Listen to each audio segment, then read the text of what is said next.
So I'm assuming that over the years you've had contact with any number of literary agents. You know who, I'm assuming you get a sense of who are the better agents, who's sending me the quality stuff, and who are the also great agents, but maybe slightly less great than these over here.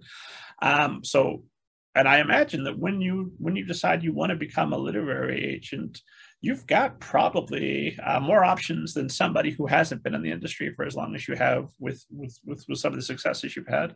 What is it about the Greenhouse Literary Agency that made you think, yes, this is where I want to be? Yeah. So Greenhouse was founded about 15 years ago by Sarah Davies, who recently retired, and she was publishing, she was an editor in her own right, a publishing executive in the UK, and really came to found this agency with this huge wealth of knowledge. And I think also really, sort of formed it in her image of being somebody who is, an agent who is incredibly respectful and thoughtful and kind, and and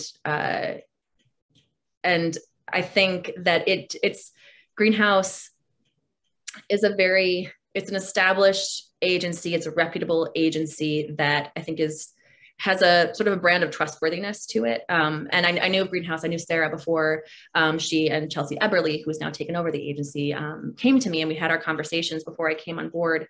And I knew Greenhouse has still a reputation, and thought I'd be so lucky to work for a place like them. And I think the nice thing about them too is Greenhouse functions as almost a boutique agency. I mean, right now it's Chelsea and I. We'll probably be bringing someone else on board in the not too distant future. But we function as a small boutique agency, but we also have the backing of Contracts People, which is our sister company, and they really work very closely on our contracts with us. They're experts in the business.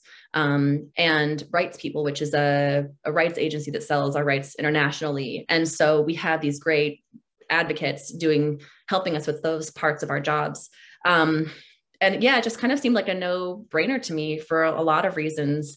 And Chelsea, who has taken over, is just, she came from the editorial side of things too. She was at Random House for many years.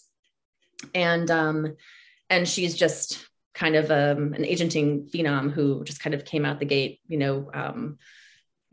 with big books and big auctions, and has just really taken over in such a wonderful way, and just really knows this business incredibly well. I'm so lucky to work with her and have her as a mentor. And the other thing to mention too, I mean, between Sarah and Chelsea, Sarah Davies represented When You Trap a Tiger, which of course won the Newbery, and sold it to Chelsea when she was an editor. And they were both working together at the agency when it won the Newbery. So that, I mean, that was just sort of the cherry on top of like, these two have incredible taste.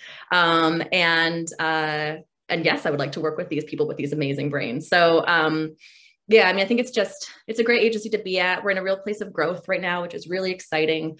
And I think the next few years are going to be a really exciting time for Greenhouse as an agency as we kind of look to the future. But the whole sort of ethos of Greenhouse is it's a place where writers grow, and we take the sort of greenhouse metaphor really literally. As I said, Chelsea also comes from an editorial background. We both love to do editorial development work with our authors. And that's, I think, also what gives us a leg up when we're selling projects, because editors know we have that background. They know projects have been developed to a certain degree before we are attempting to sell them. And I think it just makes the quality of our projects overall much stronger. So, I mean, that's a very long answer to your question of why Greenhouse, but I mean, I think it's kind of the perfect home for an editor in a lot of ways. No, I love a long answer, because now we get information that I'm not clever enough to ask questions to get. Sure, yeah. I should mention there've been so many wonderful moments in the history of running the blog Middle Grade Ninja, and now the podcast, and so many times where I just kind of cocked my head a little bit and went, really, somebody that famous, that important is gonna take this seriously. That's amazing. But one of those times was definitely when Sarah Davies agreed to be featured at the blog. You can go check out her interview at middlegradeninja.com, esteemed audience. And it was just like, wow, she's a legend, and she's here. Incredible. Yeah. And I mean, I think it's one of the things here. Yeah. Kristin Ostby, a legend, and you're here. Exactly. Yeah. I mean, I think she's she's somebody to definitely try to mimic as I'm, you know, as I'm continuing on in this role as an agent. And she is somebody who, you know, was, you know, she was never too important for anybody's time. And I feel like this is an industry of relationships, and I take that very seriously too. I mean, one of the reasons I like this industry is because it's full of such wonderful people. So it's great to make new friends and talk to new people. And you know, I think people who are really successful in this industry are always willing to lend a hand and to have a conversation. And so, yeah, I mean, I think, so yeah, I think Chelsea and I both could take that, or trying to take that mantle from Sarah as well. So anybody that decides to sign with Greenhouse Literary is going to benefit from all of that experience. You've got the rights people, so you're going to be able to handle all the foreign rights, the film rights. Is our audiobook rights? Are there any rights you're not going to handle? No, I don't believe so.